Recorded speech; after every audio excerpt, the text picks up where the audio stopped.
இயேசு கிறிஸ்துவில் பிரியமுள்ள சகோதர சகோதரிகளே, அன்னையுடைய அன்பு பிள்ளைகளே, இயேசுவின் இனிய நாமத்தில் உங்கள் அனைவருக்கும் இனிய காலை வணக்கம். இன்று வியாழக்கிழமை.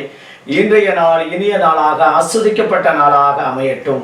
நீங்க எல்லாரும் நல்லா இருக்கணும், ஆசீர்வாதமாக இருக்க என்னோடு இணைந்து ஜெபிக்க உங்களை அன்போடு வேண்டுகிறேன். ஆம் பிரியமான சகோதர சகோதரி, பயங்கரமான வெடிமருந்து கண்டுபிடித்த நபர் இறந்து விட்டார் என்ற செய்தியை, டைனமைட் என்ற வெடிபொருளை கண்டுபிடித்த நபரே தான் உயிரோடு இருக்கின்ற போது வாசிக்க நேர்ந்தது. மிகவும் வருத்தப்பட்டார்.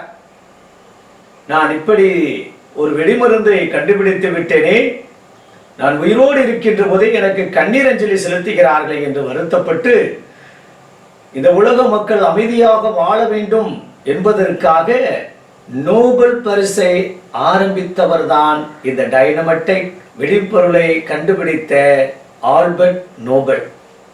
அவருடைய பெயர்தான் இன்று வரையில் உலக புகழ்பெற்ற நோபல் பரிசு வழங்கப்படுகின்றது என்றால் அது மிகையாகாது.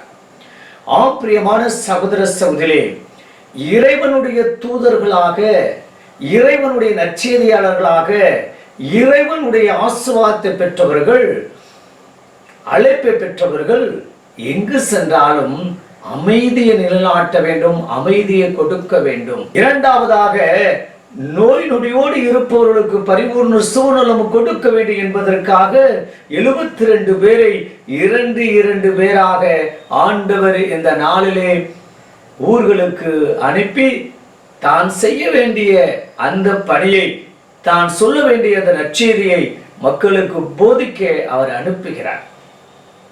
எடுத்து செல்லக்கூடாது, பணப்பையோ வேறு பையோ மிதியடிகளை கூட நீங்க எடுத்து செல்லக்கூடாது.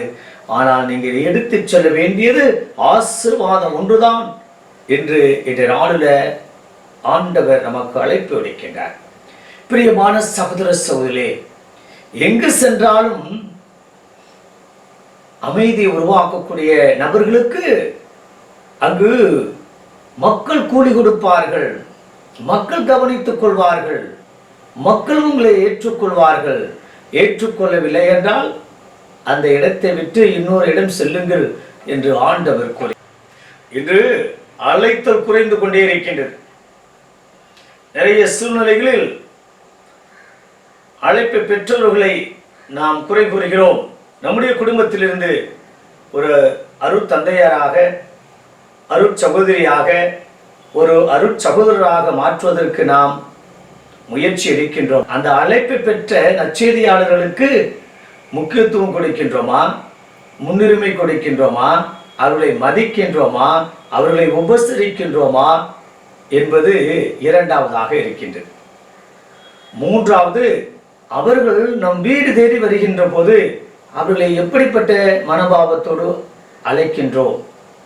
பிரியமான சகோதர சகோதரிகளே, இன்று இந்த 3 கேள்விகளுக்கும் நாம் ஒவ்வொருவரு தான் பதில் சொல்ல முடியும். தன்னுடைய நற்செய்தி பணியும் குணப்படுத்தக்கூடிய பணியும் 2 கண்களைப் போல செல்ல வேண்டும். அப்படி இருக்கின்ற பட்சத்தில் அங்கு அமைதி மட்டுமே நிலவும். எங்கு சென்றாலும் நம்மை பார்க்கக்கூடிய நபர்கள் ஐயோ வந்துட்டாயா, வந்துட்டா என்று சொல்லக்கூடாது. ஐயோ இவர்கள் வந்து விட்டார்கள், எனக்கு இனி மகிழ்ச்சி தான், சந்தோஷம்தான், விடுதலை தான், எனக்கு ஒரு ஆறுதல் தான், எனக்கு ஒரு நிம்மதி தான். இதோ என்னோடு உடன் இருக்கக்கூடிய நபர், என்னோடு என்னுடைய துன்ப துயரத்தில் துக்கத்தில் பகிரக்கூடிய நபர், என்னுடைய கஷ்டம், என்னுடைய மனவேதனை, என்னுடைய சந்தோஷம் என்ன என்று அறியக்கூடிய நபர், ஒவ்வொருவரையும் பார்த்து மக்கள் கூற வேண்டும். அப்படிப்பட்ட கிறிஸ்தவ வாழ்வு வாழ வேண்டும் என்பதுதான்.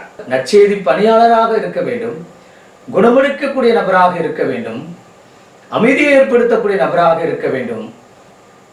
தேவனுடைய ஆசீர்வாதம் நம்மையும் நம்மை சார்ந்தவர்களுக்கும் அவர் தேவனுடைய ஆசீர்வாதம் தேடி வரும் என்ற நம்பிக்கையோடு நாம் இணைத்து ஜெபிப்போமா?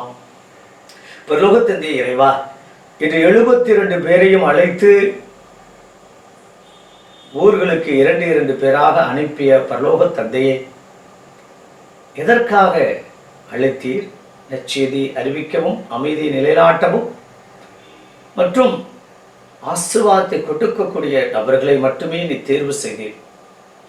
அப்பா, புது கிறித்துவத்தில் இருக்கக்கூடிய நாங்கள் எங்கு சென்றாலும் அமைதியை நிலைநாட்டக்கூடிய, அன்பை விதைக்கக்கூடிய, ஆசீர்வாதத்தை பகிரக்கூடிய மக்களாய் என்று வாழ கிருபை தரும்படி எங்கள் ஆண்டவராய் இயேசு கிறிஸ்துவின் நாமத்தில் ஜெபிக்கிறோம் நல்ல பிதாவே, ஆமென்.